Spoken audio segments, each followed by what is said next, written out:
عثمان ابوذر را تبعید کرد به شام.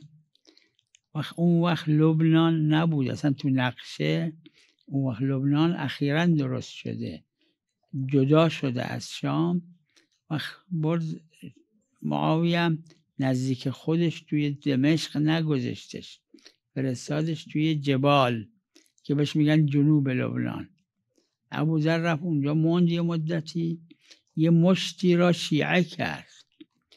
معاویه نوشت به عثمان که اگر ابوذر اینجا بمونه کل شام از دست میره. عثمان هم نوشت به معاویه که بفرستش. وقت معاویه به جور بد فرستادش، سوار شترش کرد بدون اینکه رو شتر یه پارچه چیزی باشه، پاهاش جسم یعنی رونش و ساقش و اینا چسبیده بود به بدن شتر. وقت بدن شتر هم یه استخوناش مثل تیر آهن میمونه. پاشو از زیر بستن، از شام تا مدینه 2000 کیلومتر بیشتر کمتر بردنش، اصلا پیادش نکردن. که یه چیزی نوشتن که من تو تاریخ غیر از این مورد ندیدم.